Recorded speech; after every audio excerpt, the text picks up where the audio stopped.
하나님의 말씀 함께 보시겠습니다. 오늘 우리에게 주신 하나님의 말씀은 누가복음 18장 9절에서 14절 말씀입니다. 누가복음 18장 9절에서 14절 말씀을 제가 봉독하겠습니다. 또 자기를 의롭다고 믿고 다른 사람을 멸시하는 자들에게 이 비유로 말씀하시되 두 사람이 기도하러 성전에 올라가니 하나는 바리새인이요 하나는 세리라. 바리새인은 서서 따로 기도하여 이르되 하나님이여 나는 다른 사람들 곧 토색, 불의, 간음을 하는 자들과 같지 아니하고 이 세리와도 같지 아니함을 감사하나이다. 나는 일해에 2번씩 금식하고 또 소득의 11조를 드리나이다 하고 세리는 멀리 서서 감히 눈을 들어 하늘을 쳐다보지도 못하고 다만 가슴을 치며 이르되 하나님이여 불쌍히 여기소서 나는 죄인이로소이다 하였느니라. 내가 너희에게 이르노니 이에 저 바리새인이 아니고 이 사람이 의롭다 하심을 받고 그의 집으로 내려갔느니라. 무릇 자기를 높이는 자는 낮아지고 자기를 낮추는 자는 높아지리라 하시니라. 아멘. 이제 김동훈 목사님께서 나오셔서 영적 시력을 잃게 하는 치명적인 원인, 이런 제목으로 하나님의 말씀 선포해 주시겠습니다. 네, 지난주 담임 목사님의 설교 한 가지는 한 가지가 아니다라는 설교가 카페와 유튜브에 올라와 있습니다. 강력 추천으로 올라와 있으니까 여러분 안 들어보신 분들은 들으시고 큰 은혜 받으시기 바랍니다. 오늘은 영적인 시력을 잃게 하는 치명적인 원인이라는 주제를 가지고 여러분과 말씀을 나누도록 하겠습니다. 지난 2주 동안 우리는 신앙생활에 있어서 자아성찰이 얼마나 중요한지에 대해서 배웠고요. 또 어떻게 자아성찰을 할 수 있는지 구체적인 방법에 대해서 우리가 말씀을 나누었습니다. 오늘은 이제 마지막 시간으로요. 영적을 시력을 잃게 하는 치명적인 요소, 요인, 원인이 무엇인가 이것에 대해서 여러분과 말씀을 나누도록 하겠습니다. 제가 아주 어릴 적에 초등학교도 들어가기 전에요. 저하고 친했던 옆집 친구가 있었는데 그 옆집 친구가 선천적 시각 장애인이었어요. 저는 어린 나이라 그 친구랑 놀던 기억이 한 장면 한 점만 생각은 나지만 자세히 기억은 안 납니다. 근데 한 가지 아는 것은 이 친구가 눈이 보이지 않았기 때문에 멀리 가지를 못했어요. 항상 그 친구랑 놀려면 그 친구 집 앞에서만 놀았어야 했습니다. 그 친구의 삶 속에 불편함이 이만저만이 아니었겠죠. 이처럼 태어나면서부터 시각장애인으로 태어나는 사람도 있고요. 또 녹내장, 황반변성으로 인해서 후천적으로 시각을 잃는 경우도 있습니다. 과거에 TV에 시각을 잃은 장애인이 얼마나 힘든 삶을 살아가는지 체험하는 이색적인 음식점에 대해서 방영한 적이 있었습니다. 근데 그 음식점은 칠흑 같은 어두운 공간을 연출했어요. 바로 눈앞도 안 보이는 아주 칠흑 같은 어둠이 있는 곳인데 거기서 음식을 시키고 밥을 먹고 커피를 마시는 그런 체험을 하고 나오는 것이에요. 그 체험을 한 사람들이 공통적으로 고백하는 것이 뭐냐면 앞을 못 본다는 것이 이렇게 불편하고 이렇게 힘든지 정말 새삼 깨달았다. 몸소 느꼈다. 상상 그 이상이었다라는 고백을 했습니다. 여러분 우리가 눈이 보이니까 평상시에는 모르지만 여러분 눈이 안 보이는 삶을 단 하루만 살아도 정말 여러분이 눈 뜨고 사는 것이 얼마나 감사한 것인지 깨닫게 될 것입니다. 시력을 잃게 될 때, 또 눈이 멀게 될 때 우리는 장애물에 넘어지거나 구덩이에 빠지는 위험 요소가 굉장히 많아지게 됩니다. 그래서 시각장애인 분들은 이 지팡이를 꼭 갖고 다니죠. 지팡이가 있어도 위험할 때가 많습니다. 이처럼 육체의 시력을 잃게 되면 굉장히 위험한 일이 도사리고 있습니다. 그런데요, 여러분, 영적인 시력을 잃게 되면 더 큰 어려움이 직면하게 됩니다. 더 큰 위험한 일에 여러분이 봉착하게 됩니다. 그래서 여러분, 오늘 신봉사처럼 영적인 눈이 떠지게 되시기를 예수님의 이름으로 축복합니다. 왜냐하면 여러분 영적인 시력을 잃게 되면 마귀가 놓은 올무나 마귀가 놓은 구덩이를 보지 못하고 거기에 빠지게 됩니다. 그러면 영적인 시력을 잃게 하는 치명적인 원인이 무엇인가? 그것을 알기 원합니다. 여러 가지가 있겠지만 그 대표적인 원인은 왜 우리가 영적인 시력을 잃게 되는가? 그것은 바로 교만이라고 성경은 말씀하고 있습니다. 오늘 본문 말씀에 14절에 이것이 분명하게 나타나는데요. 우리 14절만 같이 한번 읽겠습니다. 시작. 내가 너희에게 이르노니 이에 저 바리새인이 아니고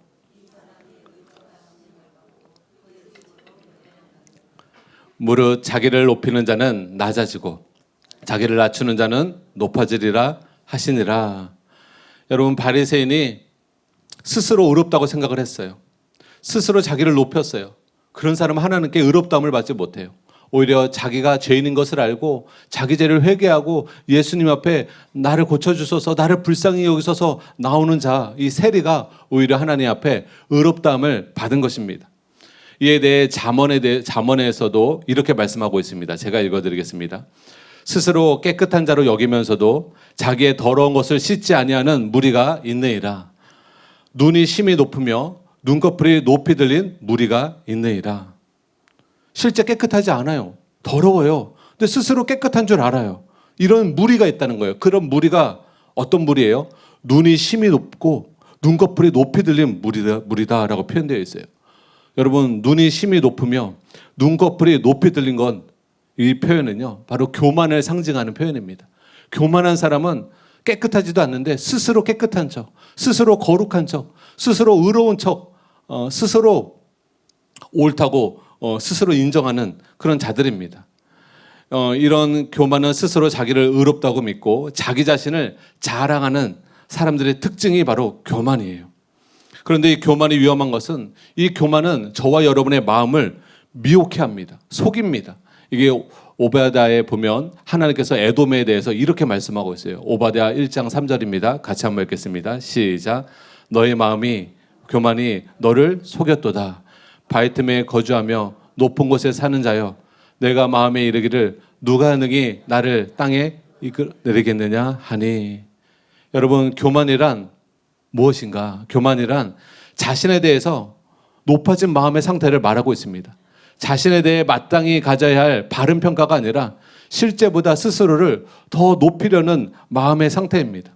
그래서 그 높아진 마음 때문에 하나님을 멀리하고 하나님을 의존하지 않고 독립적으로 살아가려는 자세, 태도, 그런 모습, 그것이 바로 교만입니다. 그래서 여러분, 불신자들은 거의 다 교만합니다. 하나님을 의존하지 않습니다. 자신의 힘과 자신의 능력과 자신의 학벌과 자신의 재산을 의지하고 살아갑니다. 그러나 여러분들은 나의 약함을 알고 나의 부족을 알고, 하나님 나를 도와주소서, 인생을 살아가는데 하나님이 나와 동행하여 주시지 않으면 안 됩니다. 하나님의 은혜가 반드시 필요합니다. 그런 간절한 하나님 앞에 의존하는 마음, 의지하는 마음 여러분 안에 있는 줄 믿습니다. 이런 겸손한 심령이 있는 자에게 실제로 물이 위에서 아래로 흐르듯 하나님의 은혜의 강물이 여러분 낮은 심령 가운데 임하게 되는 줄 믿으시기 바랍니다. 이런 교만은요, 우리의 마음을 속일 뿐만 아니라 우리의 눈을, 영적인 눈을 멀게 합니다. 그래서 자기 자신의 잘못에 대해서 제대로 보지 못하게 합니다. 교만이 들어오면 그 다음부터는요, 자기를 못 봐요. 자기의 실상을 못 보게 됩니다. 그래서 교만한 사람은 자신의 잘못을 보지도 못할 뿐만 아니라 자신의 잘못된 모습을 보고 싶어 하지도 않습니다. 그래서 이런 사람은 자아 성찰을 하려고 하지 않아요. 오히려 구원의 확신만을 가지고 신앙생활을 합니다. 그리고 이런 교만한 자들에게 자신의 부족이나 잘못을 말해주면 오히려 기분 나빠합니다. 좋은 마음으로 얘기해 주는 것인데도 불구하고 그것을 말해주는 사람을 미워하고 대적합니다. 그래서 솔로몬은 교만한 자에게 책망하지 말라고 다음과 같이 경고하고 있습니다. 잠언 9장 7절에서 8절입니다. 같이 한번 읽겠습니다. 시작. 거만한 자를 징계하는 자는 도리어 능욕을 받고 악인을 책망하는 자는 도리어 흠이 잡히느니라. 거만한 자를 책망하지 말라. 그가 너를 미워할까 두려우니라. 지혜 있는 자를 책망하라. 그가 너를 사랑하리라. 여러분, 그 영혼을 사랑해서 그 사람의 진짜 부족을, 그 부족에서 벗어나게 하기 위해서 교훈해주고 책망해주는 건 보배처럼 귀한 거예요. 정말 좋은 마음으로 말해줌에도 불구하고요, 거만한 사람, 교만한 사람은 그런 말을 못 듣습니다. 전혀 못 들어요. 칭찬만 들어요. 책망의 말을 전혀 못 듣습니다. 그리고 오히려 흠을 잡습니다. 미워합니다. 대적합니다. 그러나 겸손한 자들은 책망의 기교입니다. 하나님의 책망에 귀 기울이고 변화되려고 하고 고침받으려고 합니다. 정말 충정 어린 마음으로 우리의 부족을 얘기해 줄 때 겸손한 사람은 이런 얘기해 줘서 고맙다. 아, 내가 정말 이거 바뀔게. 내가 정말 변화되고 싶다. 이런 얘기 해주기 쉽지 않았을 텐데 이런 얘기 나한테 해줘서 너무 감사합니다. 여러분, 그렇게 반응합니다. 이처럼 거만한 자는 자기 자신이 옳다고 착각하기 때문에 자기의 실상을 보지 못합니다. 그로 인해 다른 사람의 책망을 절대로 수용하지 않습니다. 여러분은 어떤 사람입니까? 여러분은 하나님의 책망을 수용할 수 있는 겸손의 마음이 있으십니까? 아니면 칭찬만 들을 수 있지 책망이나 나를 훈계하는 것을 전혀 수용할 수 없는 사람입니까? 여러분, 수용성이 있는 마음을 갖게 되시기를 예수님의 이름으로 축복합니다. 세상에 살다 보면 이런 사람들이 주변에 많습니다. 그 사람을 위해서 뭘 얘기해주고 싶지만 얘기해줄 수가 없어요. 수용성이 없기 때문에 그렇습니다. 오늘 본문에 나오는 바리새인들도 결국 마음이 교만했기 때문에 영적인 소경이 되었고 영적인 맹인이 되었습니다. 예수님 또한 이 바리새인들이 소경된 인도자다라고 말했어요. 여러분, 인도자인데요, 소경이면 얼마나 정말 가장 결격 사유예요. 여러분이 인도자를 따라가잖아요. 목회자를 따라가잖아요. 근데 그 인도자가 눈이 멀었어요. 여러분, 이것만큼 위험한 일이 어디 있습니까? 예수님께서 이런 말씀하세요. 마태복음 23장 16절에 화했을진저 눈먼 인도자여 라고 표현합니다. 이스라엘 백성의 지도자 중에 한 부류였던 바리새인들은 영적으로 눈이 멀었어요. 무엇이 구원의 길인지, 무엇이 진리인지, 무엇이 생명인지 그들은 알지 못했어요. 여러분, 예수님의 제자 중에 무식한 어부라고 불렸던 베드로도 예수님이 누군지 정확하게 판단했어요. 예수님은 그리스도시요 살아계신 하나님의 아들입니다. 베드로가 진짜 주님을 사모했기 때문에 하나님으로부터 계시가 임했어요. 빛이 임했어요. 그래서 예수님이 누군지 정확하게 알아봤어요. 근데 여러분, 그 시대에 종교 지도자들인 바리새인, 율법사, 서기관들은 예수님이 누군지를 못 알아봤어요. 어느 정도 못 알아봤냐면 하나님의 아들이신 예수님을 대적하고 미워하고 죽이려 했습니다. 유대교 지도자인데 눈이 멀어서 메시아이신 예수님을 모셔드리고 영접하고 왕으로 대접해야 됨에도 불구하고 그게 아니라 예수님을 죽이려고 계속 그들이 작당 모의를 했습니다. 여러분, 그래서 목회자라고 다 믿으면 안 됩니다. 영적인 눈이 밝은 목회자를 따라야 합니다. 그래서 여러분, 영적인 구덩이에 빠지면 안 되는 것이에요. 예수님은 이 바리새인들이 자기만 구원을 얻지 못할 뿐만 아니라 자기를 따르는 자들도 배나 더 지옥 자식으로 만든다고 바리새인을 질타하셨어요. 그게 마태복음 23장 13절부터 15절에 나오는데요. 우리 같이 한번 읽겠습니다. 시작. 화일쓴진저 외식하는 서기관들과 바리새인들이여, 너희는 천국 문을 사람들 앞에서 닫고 너희도 들어가지 않고 들어가려 하는 자도 들어가지 못하게 하는도다.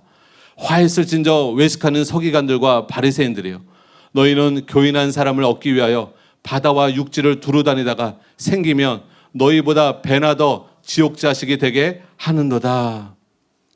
여러분, 예수님은요, 이거 외에도 영적인 맹인 인도자를 따라가면 둘 다 구덩이에 빠지게 된다. 절대 안 된다.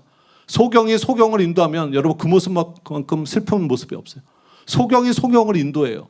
그러면요, 둘 다 구덩이에 빠지게 되는 겁니다. 둘 다 위험천만한 상황에 닥치게 되는 것입니다. 이처럼 영적인 분별력이 있고 진리의 말씀을 옳게 분별할 수 있는 목회자를 만나는 것은 신앙생활에 있어서 결정적으로 중요합니다. 보통 성도님들은 인격이 훌륭하신 목사님을 굉장히 좋아하는 것 같아요. 성품이 따뜻한 목사님을 좋아하는 것 같아요. 그런 목사님 좋아요. 그런 목사님 좋은데 여러분, 그 목사님의 인격을 먹고 살지는 않아요. 여러분이 목사님의 인격이 훌륭하다고 해서 그분의 인격이 여러분의 그냥 전이 되는 거 아니에요. 목사님이 가장 첫 번째 자질은 뭐냐? 여러분, 진리의 말씀을 옳게 분별하는 것입니다.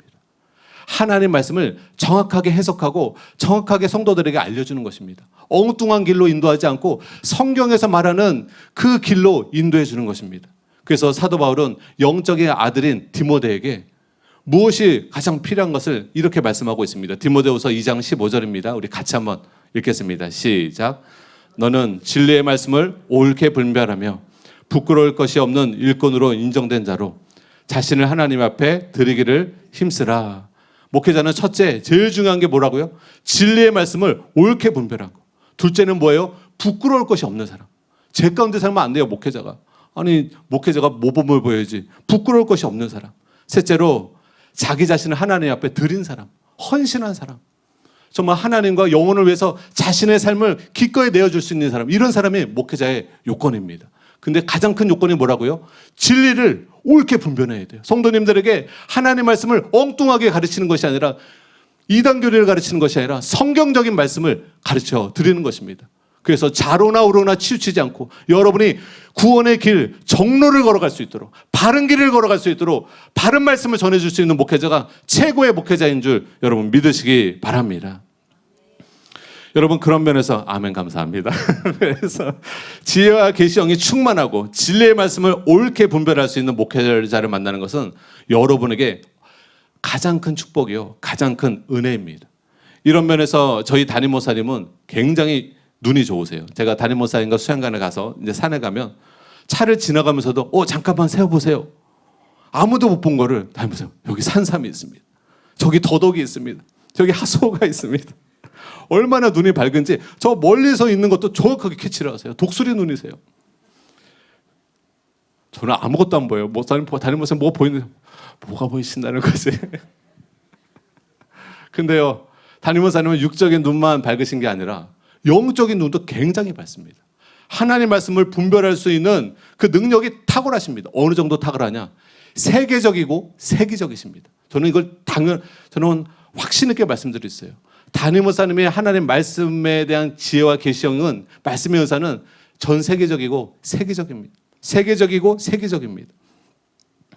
그래서 여러분, 바른 진리를 30년 동안 옳게 분별해서 그 말씀을 정립하고 그 말씀을 축적해서 지금 아프리카 수많은 목회자들을 깨우고 있고 성도들을 깨우고 있고 20만 명에 가까운 아프리카 영혼들이 주님께로 돌아오고 있는 것입니다.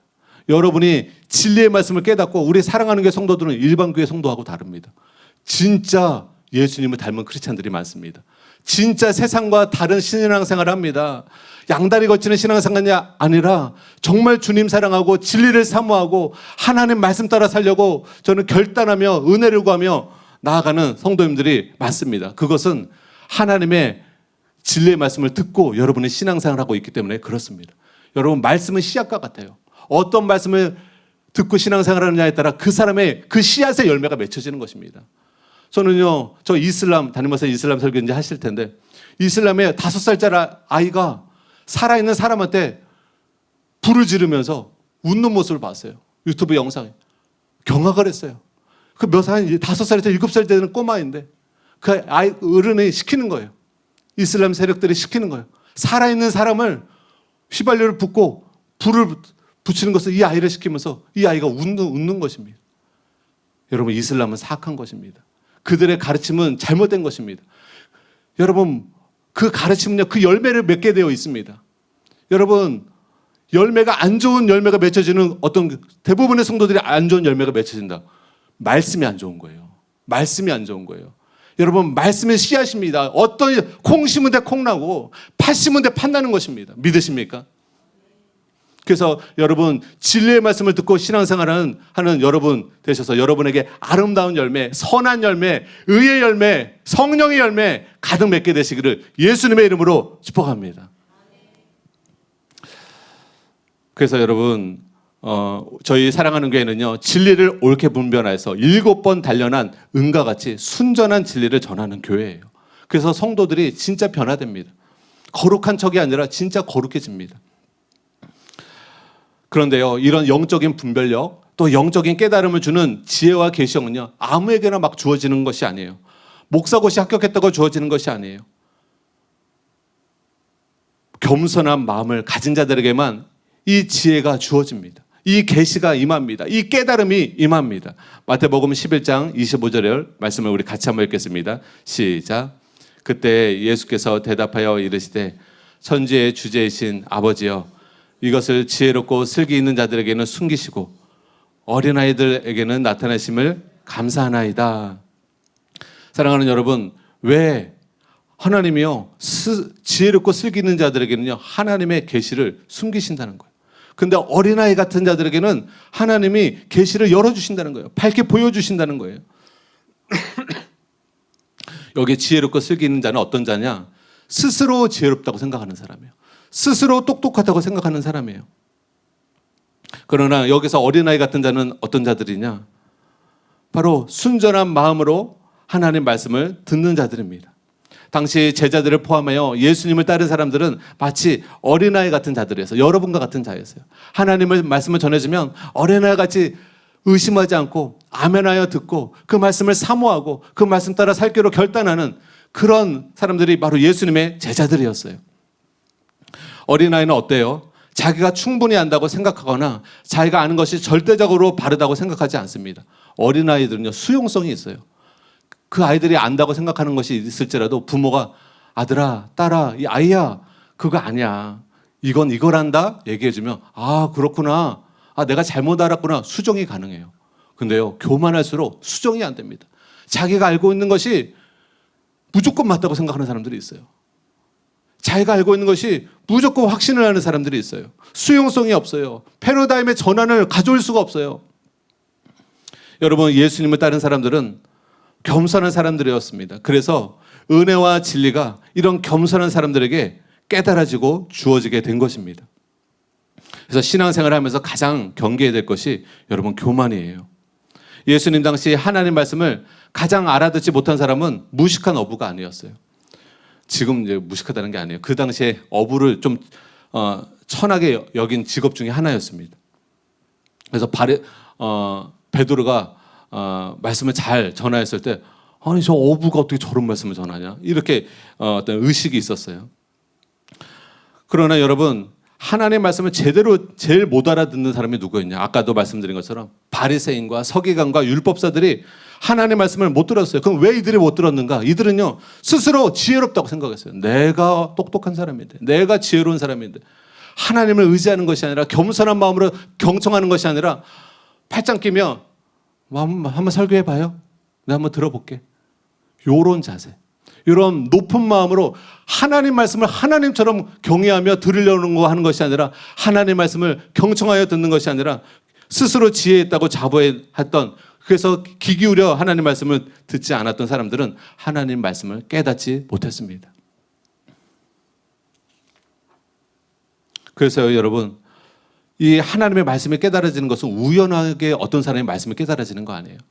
자기가 지혜가 없다는 것을 깨닫고 자신의 지혜와 자신의 지식이 알고 있는 것이 한계가 명백하고 부족한 것이 너무나 자신의 부족 때문에 탄식을 하면서 전심으로 하나님을 의지하는 사람, 전심으로 지혜를 구하는 사람에게 여러분 말씀의 은사가 임하는 것이고 그로 인하여서 성경의 올바른 이해를 얻을 수가 있는 것입니다. 우리 담임 목사님께 강력한 세계적인 말씀의 은사가 임한 것도 절대 우연이 아니에요. 담임 목사님 예전에 말씀 들어보면 마음이 녹아지는 것처럼 하나님 말씀의 은사를 달라고 구하셨다 하더라고요. 말씀이 은사를 구하고 한 번 구한 것이 아니라 한 달 구한 것이 아니라 1년을 구한 것이 아니라 수년간을 하나님 앞에 말씀의 은사를 달라고 애원하고 간구하고 간절히 원하였을 때 그런 말씀의 은사가 임한 거예요. 담임 목사님이 저서 다림줄에 보면 담임 목사님께서 어떻게 이렇게 올바른 성경의 이해를 갖게 되었는가 자세히 설명이 되어 있는데요. 제가 잠깐 읽어드리도록 하겠습니다. 마치 어둠 속에서 장님의 손을 잡고 길을 인도하는 사람처럼 주님이 제 손을 잡고 인도하셨습니다. 이렇게 인도를 받는 장님은 길이 어딘지를 모릅니다. 그냥 따라가는 것뿐입니다. 마치 제가 그랬습니다. 성경을 바르게 이해하는 길을 제가 알았던 것이 아니라 그냥 아무것도 모르고 주님의 손에 잡혀 주님이 이끄시는 대로 따라갔습니다. 그리고 시간이 지나고 보니 장님이 자기가 원하던 목적지에 도달해 있듯이 저도 제가 원하던 성경의 바른 이해라는 장소에 도착해 있었습니다. 그러므로 나의 나된 것은 진실로 하나님의 은혜입니다. 할렐루야, 주님께 영광을 돌립니다. 그러면 주님께서 성경의 올바른 이해를 위해 저를 어디로 인도하셨을까요?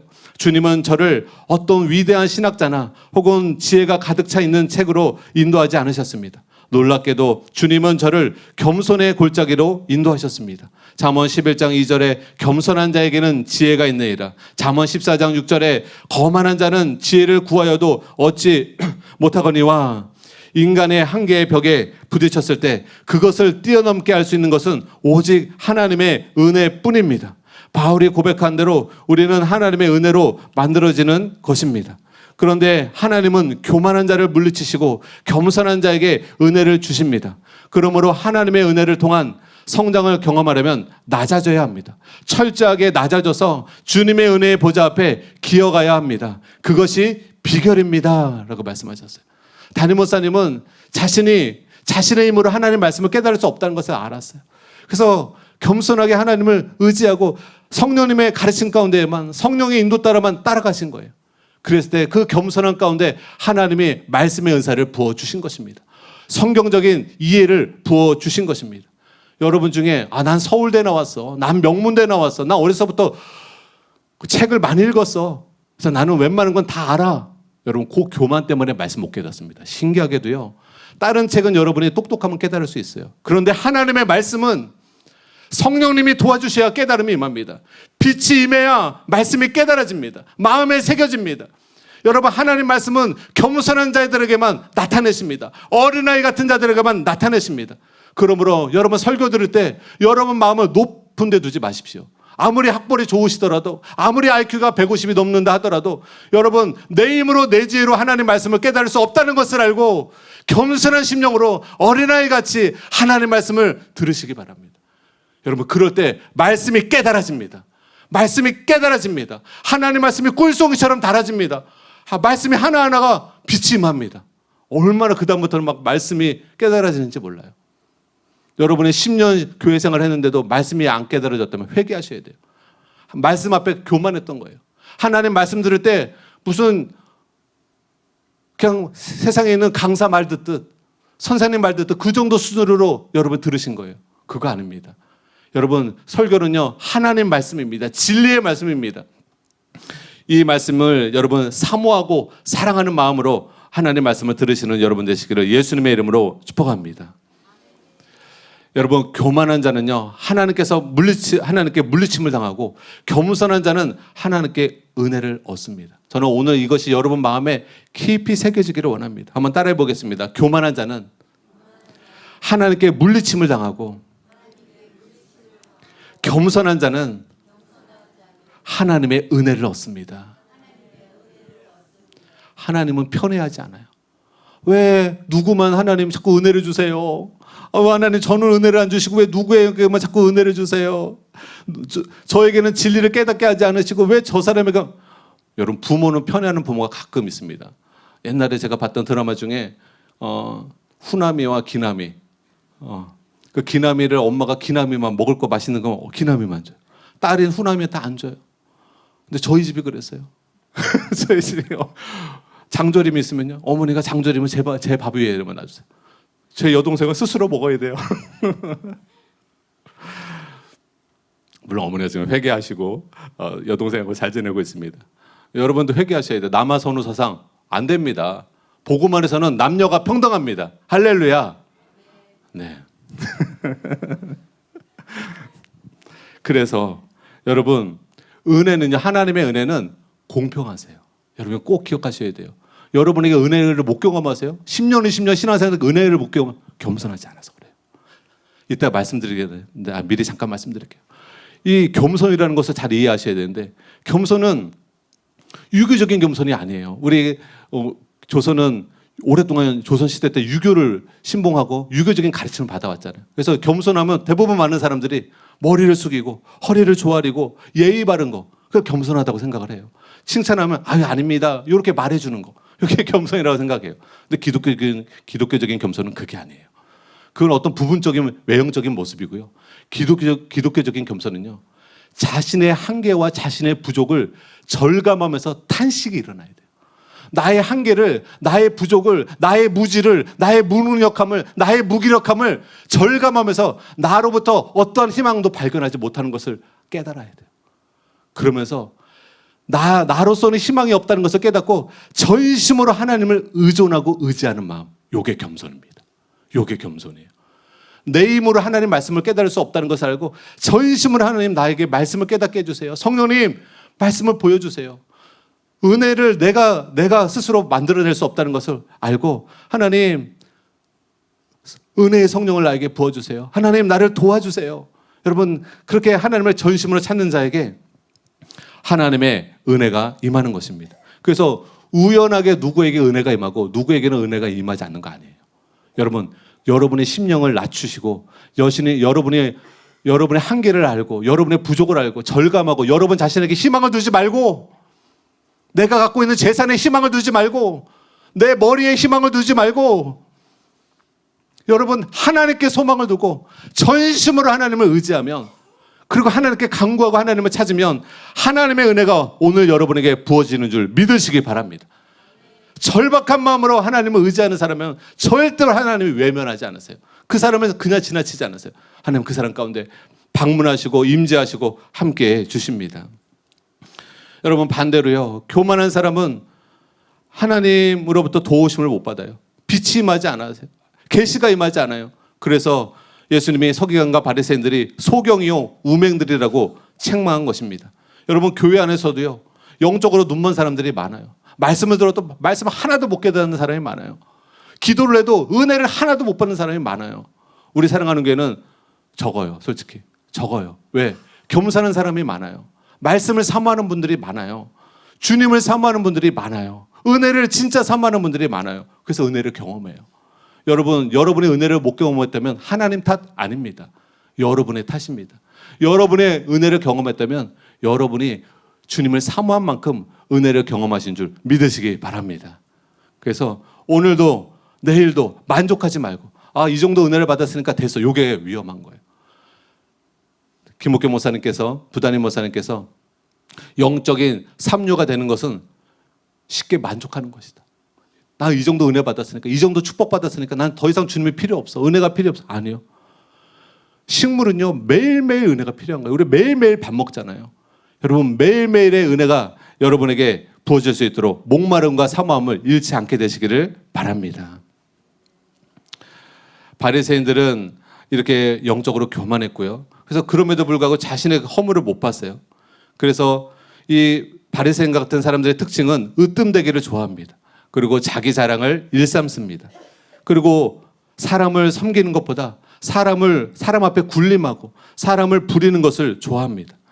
그리고 자기보다 다른 사람이 더 인정받는 것을 참지를 못하고 시기하고 질투합니다. 그래서 교회 안에 여러 가지 문제를 일으킵니다. 그럼에도 교만한 바리새인 같은 사람들은 영적인 소경이어서 자신의 허물과 부족을 전혀 보지 못합니다.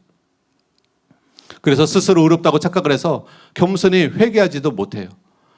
그리고 자기의 허물을 깨달아서 회개하는 세리 같은 자들을 오히려 업신여깁니다. 여러분 이 바리새인처럼 마음이 교만해지면 예수님께서 비유하신 것처럼 영적인 눈이 멀어서 자신의 눈 안에 있는 들보를 보지 못해요. 그러면서도 자꾸 다른 사람 눈 안에 있는 티는 빼려고 합니다.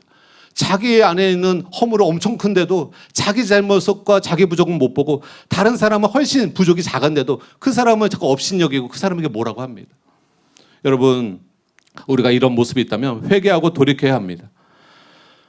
예수님께서 스스로 죄인인 것을 인정하는 자들을 회개시키기 위해서 오셨지 스스로 의인이라고 착각하는 사람들을 위해서 이 땅에 오시지 않으셨어요. 그게 누가복음 5장 31절에서 32절에 잘 나타나 있습니다. 같이 한번 읽겠습니다. 시작. 예수께서 대답하여 이르시되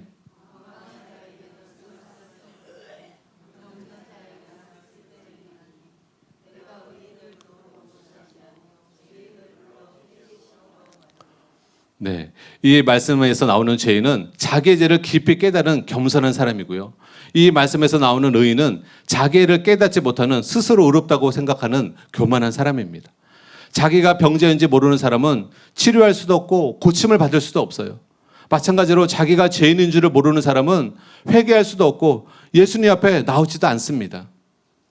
이에 대해 찰스아지는 이런 말을 했습니다. 복음은 죄인들을 위해 설정되었다. 만일 우리가 죄인들이 아니라면 우리는 복음을 필요로 하지 않는다. 만일 우리 자신들이 죄인이라는 것을 자각하지 못한다면 우리는 복음의 필요성을 느끼지 못하고 그것을 받아들이지 않을 것이다 실제로 알코올 중독자들은요, 자신이 스스로 알코올 중독자임을 인정해야만 그때부터 치료가 가능하다고 합니다.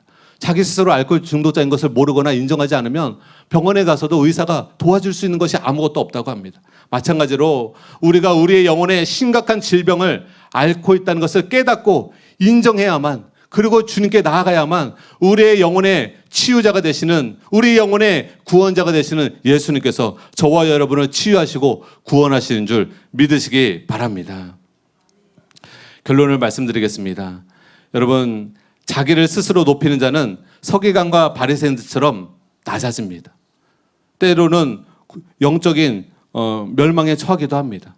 그러나 겸손한 심령을 가진 자들에게는 스스로 자기를 낮추는 사람은 하나님이 높여주십니다. 여러분, 만유의 인력의 법칙이 있죠. 이 땅에 있는 모든 만물이 중력의 영향을 받습니다. 만유의 인력의 영향을 받습니다. 여러분 중에 어느 한 사람도 만유의 인력의 법칙을 거스를 수 있는 사람이 없어요. 여러분 다 중력을 영향을 받고 계세요. 또 여러분 그거 아세요? 영적인 법칙도 여러분이 다 영향을 받고 계세요. 여러분이요, 겸손하면요, 겸손한 만큼 높아집니다. 여러분이 영적으로 겸손하면 겸손한 만큼 여러분에게 은혜가 임합니다. 이것은요, 법칙이에요. 중력의 법칙이 모든 것에 적용이 되는 것처럼 여러분 삶 속에 여러분 겸손함이 이렇게 겸손함과 교만의 이 영적인 법칙이 모든 사람에게 적용이 되고요. 이것은 하나님의 공의로운 심판입니다. 하나님은요, 우리를 다 보고 계세요. 우리의 마음을 다 살피고 계세요. 그래서 누가 자기를 낮춰서 겸손히 섬기며 신앙생활하는지, 누가 자기를 높이며 자기를 자랑하며 사람들 앞에서 군림하며 신앙생활을 하려고 하는지 하나님은 다 아십니다. 아까 말씀드린 것처럼 여러분, 겸손은요, 그냥 머리 조아리고 허리를 숙이고 유교적인 그런 예의 바른 모습이 아니에요. 하나님이 원하시는 겸손은 자신의 부족과 한계를 제대로 깨닫고 하나님을 온 마음으로 의존하는 마음을 말합니다. 기독교적인 겸손은 전심으로 하나님을 향하는 모습으로 나타납니다. 이것이 역대하 16장 9절에 나타납니다. 우리 같이 한번 읽겠습니다. 네, 시작. 여호와의 눈은 온 땅을 두루 감찰하사 전심으로 자기에게 향하는 자들을 위하여 능력을 베푸시나니. 여러분은 이런 겸손이 있으십니까? 여러분에게는 이런 사모함이 있으십니까? 하나님은 온 땅을 두루 살피세요. 누구를 찾으려고? 전심으로 하나님을 향하는 자들, 하나님을 사모하는 자들, 하나님의 얼굴을 구하는 자들, 하나님의 은혜를 찾고 기도하는 자들, 그런 자들을 찾으셔서 그들에게 은혜를 베푸시고 그들에게 능력을 베푸신다고 약속하고 있는 것입니다.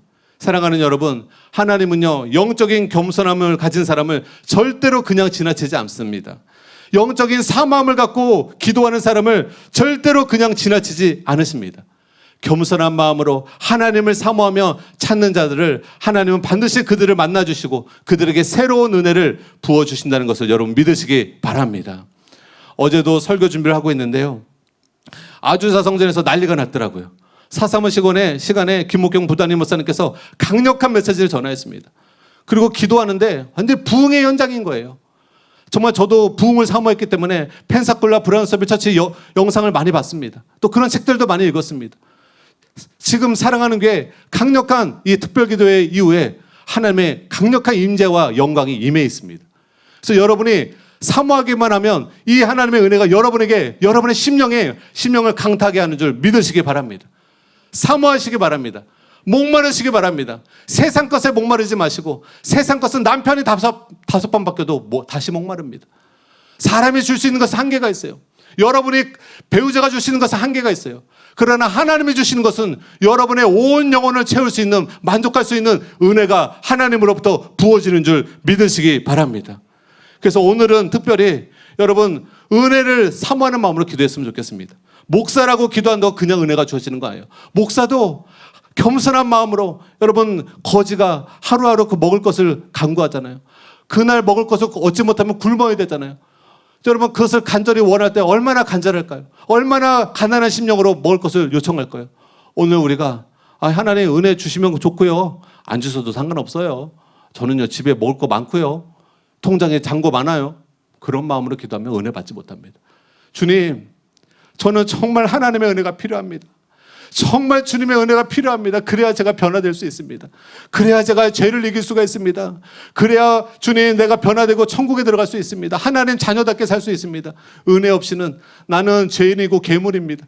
아버지, 제 심령을 하나님의 은혜로 변화시켜 주시고 제 가정을 하나님의 은혜로 보호하여 주시고 돌봐 주시옵소서. 간절히 사모하며 기도하는 사람에게 하나님의 은혜가 여러분 심령에, 여러분 가정에, 여러분의 삶 속에 임하게 될 줄 믿으시기 바랍니다. 그래서 오늘 여러분 입을 크게 여시기 바랍니다. 여러분의 사모함의 입을 크게 여세요. 하나님, 나를 돌아보소서. 주님의 능력의 손으로 나를 붙들어 주소서. 이 험한 삶을 살아갈 때 주님, 내가 지치지 않고 낙심하지 않고 하나님 은혜 가운데 살기 원합니다. 나를 붙들어 주시고 나를 불쌍히 여겨주시고 하나님 은혜와 능력을 부어 주시옵소서. 이런 간절한 심령으로 이 시간 기도할 텐데 우리가 주여 삼창하고 다 함께 동성으로 기도하겠습니다. 주여, 주여, 주여. 아버지, 아버지, 아버지. 하나님은 공의로우십니다. 하나님은 겸손한 자들에게 은혜를 베푸시는 하나님이십니다. 하나님은 사모하는 자들에게 은혜를 베푸시는 하나님이십니다. 하나님은 온 땅을 두루 살피사 전심으로 자기를 향하는 자들에게 능력을 베푸시는 하나님이십니다. 아버지, 내 마음이 교만해지지 않게 하소서. 내 마음이 높아지지 않게 하소서. 바리새인처럼 스스로 옳다는 자 되지 않게 하소서. 나는 하나님 앞에 죄인입니다. 예수님의 은혜로만 변화될 수 있습니다. 하나님의 은혜로만 거듭날 수 있습니다. 사도 바울이 변화될 수 있었던 원인은 하나님의 은혜가 그에게 임했던 것입니다. 하나님은 사도 바울이 자만하지 않도록 육체의 가시를 주었습니다. 그래서 그의 마음이 절대로 교만해지지 않도록, 그의 마음이 자만해지지 않도록 하나님은 사도 바울을 보호하셨던 것입니다. 아버지, 내 마음이 자만에 빠지지 않게 하소서. 거만한 자가 되지 않게 하소서. 내 마음이 높아지면 더 이상 은혜가 끊어집니다. 스스로 속임을 당합니다. 미혹게 됩니다. 영적인 눈이 멀어버립니다. 하나님 말씀을 더 이상 깨닫지 못하게 됩니다. 아버지여, 담임 목사님처럼 진리를 사모하게 하소서. 마음이 녹아지듯이, 우리의 마음이 녹아지듯이 진리를 사모하게 하소서. 김옥경 목사님처럼 하나님의 임재를 사모하게 하소서. 하나님의 영광을 사모하게 하소서. 목마른 사슴처럼 갈망하고 앙망하고 배고파하게 하소서. 우리의 마음이 가난한 심령이기를 원합니다. 우리의 심령이 거지와 같은 가난한 심령이기를 원합니다. 주님, 만족하지 않게 하소서. 나에게 더 큰 은혜가 필요합니다. 더 큰 은혜가 필요합니다. 더 큰 하나님의 임재가 필요합니다. 만족하지 않게 하소서. 더 하나님의 말씀을 깨닫기 원합니다. 주님, 더 변화되기 원합니다. 날마다 하나님의 은혜를 먹고 살게 하소서. 날마다 하나님의 말씀을 먹고 살게 하소서. 하나님은 지금도 하늘문을 열어주십니다. 사모하는 자에게 은혜를 부어주십니다. 갈망하는 자에게 능력을 베푸십니다. 목마르게 하소서. 아버지, 목마르게 하소서. 우리의 심령이 더 주님께 목말라하게 하소서.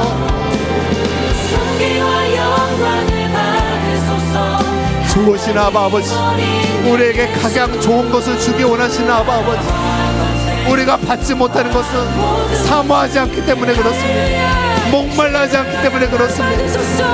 아버지, 영적인 겸손이 무엇인지 깨닫게 하심을 감사합니다. 영적인 겸손은 머리만 조아리는 것이 아닙니다. 예의 바른 것이 아닙니다. 진짜 겸손은 나의 부족을 깨닫고 나의 한계를 깨닫고 전심으로 하나님을 의지하는 것입니다.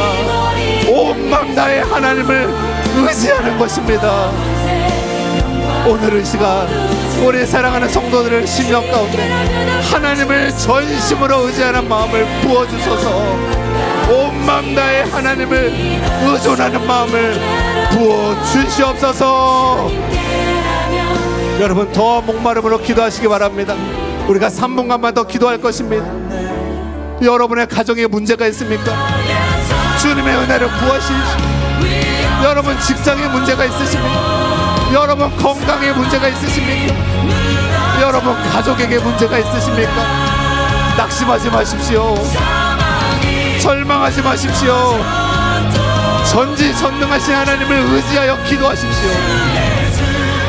능치 못함이 없으신 하나님께 간절히 삼하며 기도하시기 바랍니다. 모든 문제를 해결해 주십니다. 하나님은 능치 못함이 없으십니다. 합력하여 선을 이루어 주십니다.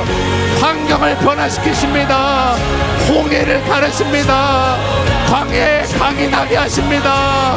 하늘에서 만나가 떨어지게 하십니다. 바위에서 생수가 나게 하십니다. 구름 기둥으로 불 기둥으로 우리를 인도하여 주십니다. 하나님을 의지하세요. 하나님을 바라보세요. 하나님께 전심으로 기도하시기 바랍니다.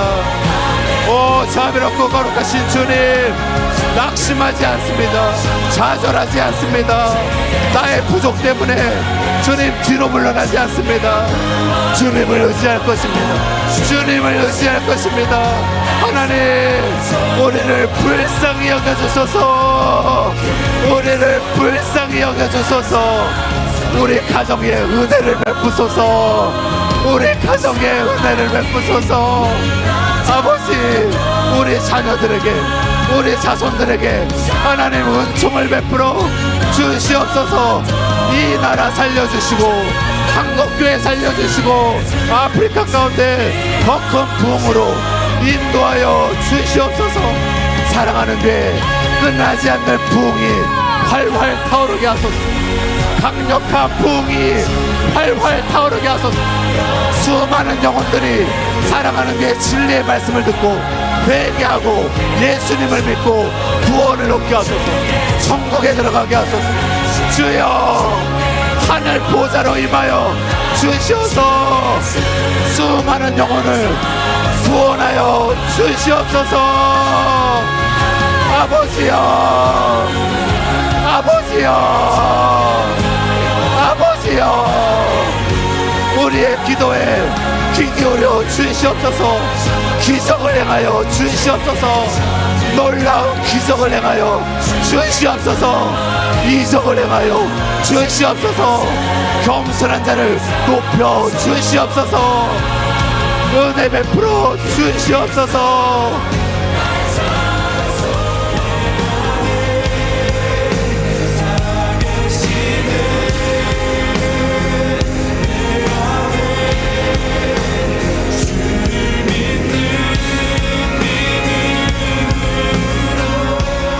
모든 말씀을 예수님의 이름으로 기도드렸습니다. 아멘.